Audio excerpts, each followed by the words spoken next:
जय श्री कृष्णा, जय श्री राम, जय गौ माता, जय राधे श्याम। और आप सब कैसे हैं? आप देख रहे हैं तुलसी तपोवन यूट्यूब चैनल।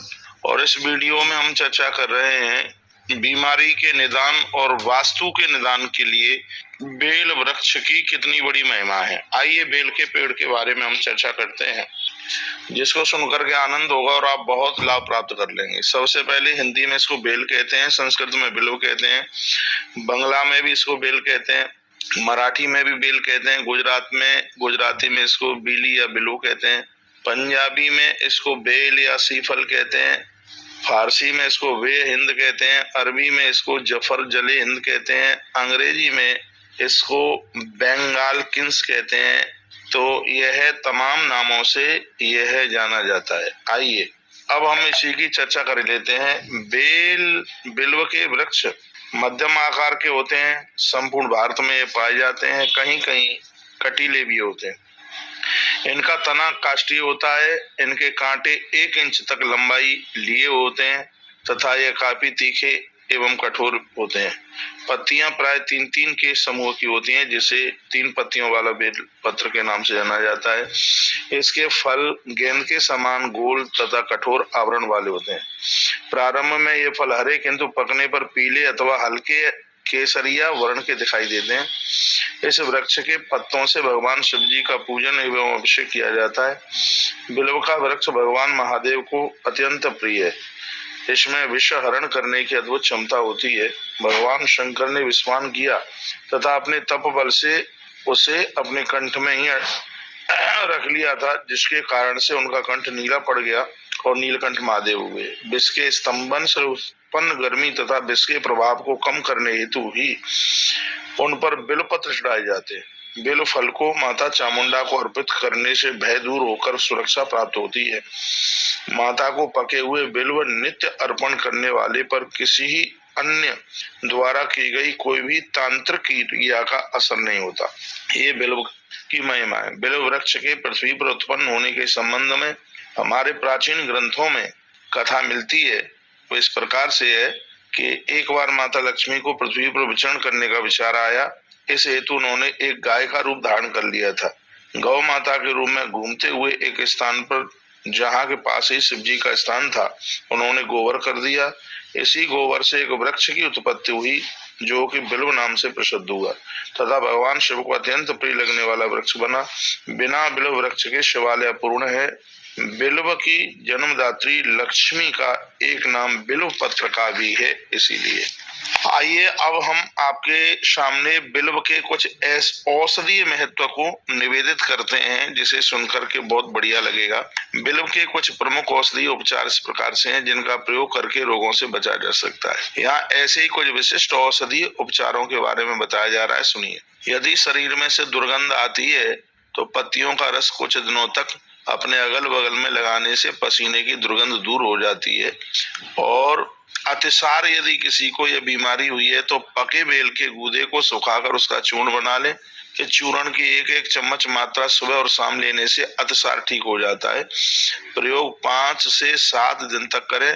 गूदे को सूर्य की कड़क धूप में सुखाया जाना चाहिए, इतना ध्यान रखें। यदि किसी को बवासीर की दिक्कत है तो इसके लिए पके हुए बेल के गूदे का शरबत पीना हितकर है। शरबत में आवश्यक हो तो थोड़ा सा मीठा चीनी वगैरह भी आप मिला सकते हैं। यदि किसी के मुंह में छाले हैं तो पके हुए बेल के गूदे को थोड़े से जल में उबालकर उस जल को ठंडा कर उससे कुल्ला करें, छाले बिल्कुल ठीक हो जाएंगे। यदि किसी को भूख नहीं लगती है तो अनेक लोगों में ऐसी समस्या होती है कि जिन्हें भूख लगती नहीं है या कम लगती है। इस समस्या से छुटकारा पाने के लिए बेल का चूर्ण, वंशलोचन छोटी पिपली 2-2 ग्राम, मिश्री 10 ग्राम लेकर एक साथ मिला लें। इसमें 10 ग्राम अदरक डालकर सारी सामग्रियों को एक बर्तन में डालकर धीमी आंच पर पकाएं। कुछ देर में यह गाढ़ा हो जाएगा। इसे दिन में 4 बार चाटिए। इससे जल्दी ही भूख लगेगी, खुल करके भूख लगेगी। पेट में यदि दर्द होता है, पेट में दर्द की समस्या है, तो बेल के पत्ते 10 ग्राम, काली मिर्च 8 या 10 लेकर के उसको पीस लें। इस मिश्रण को गिलास में डालकर स्वाद के अनुसार उसमें मिश्री मिलाएं। यह शरबत तैयार हो जाएगा। यह एक मात्रा है। 3 बार दिन में यह शरबत पिए। पेट दर्द हो जाएगा ठीक। पेट दर्द में भी ये बेल की पत्तियां इतना फायदा करती हैं। यदि किसी के पेट में गैस बनती है तो बिल्व का शरबत सुबह लेने से 2-4 दिनों में ही पेट की सभी समस्या लुप्त हो जाती है। यही शरबत लू लग जाने पर भी हितकारी है। इस शरबत को कुल्ला करने के पश्चात खाली पेट लें तथा इसको लेने के बाद 15 मिनट बाद तक आधे घंटे तक 15 मिनट से आधे घंटे तक कुछ भी खाना पीना नहीं है। इससे पेट की गैस समाप्त हो जाएगी। ये उपचार द्वारा से बोल रहा हूँ, जिसके पेट में गैस बनती है बिल्कुल ठीक नहीं है। पेट में गैस बनने से ही हार्ट अटैक जैसी दिक्कतें हो जाती हैं।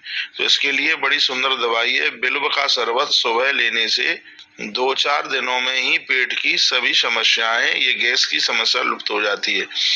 यही शरबत लू लगने पर भी लिया जाता है। इस शरबत को कैसे लें? सबसे पहले सुबह कुल्ला करने के बाद खाली पेट ये लिया जाता है और 15 मिनट से लेके आधे घंटे तक फिर भी कुछ खाया पिया नहीं जाता इसमें।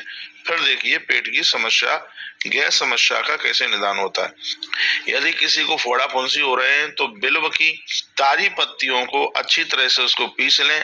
इस प्रकार उसका एक पेस्ट टाइप का बन जाएगा। फिर उसको फोड़े पर बांध लें जिससे फोड़ा ठीक हो जाएगा। यदि किसी को खूनी बवासीर हो रहा है तो बेल की जड़ का गूदा मिश्री में मिलाकर लिया जाता है। इस हेतु 1 चम्मच बेल का गूदा लें तथा उसमें आधा चम्मच या उससे भी कम मिश्री मिलाएं तो इसको लेने से खूनी बवासीर भी ठीक हो जाता है। यदि किसी को बहुत ज्यादा दस्त लग रहे हैं तो दस्त लग जाने की स्थिति में बेल का मुरब्बा लेना बहुत ज्यादा हितकर है।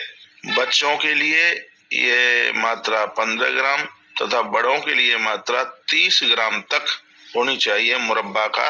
बेल के मुरब्बे का बहुत बड़ा फायदा है ये दस्त रोकने के लिए। यदि किसी की आव बंद करनी हो, पेट में ऐठा वगैरह होता है तो बेल के गूदे का चूर्ण चावल के माड़ के साथ लिया जाता है क्योंकि यह गूदा गीला होता है। अतः इसे सुखाकर सहेज कर पहले ही रखा जा सकता है। बाजारों में भी ये बेल के गूदे का चूर्ण आसानी से उपलब्ध हो जाता है।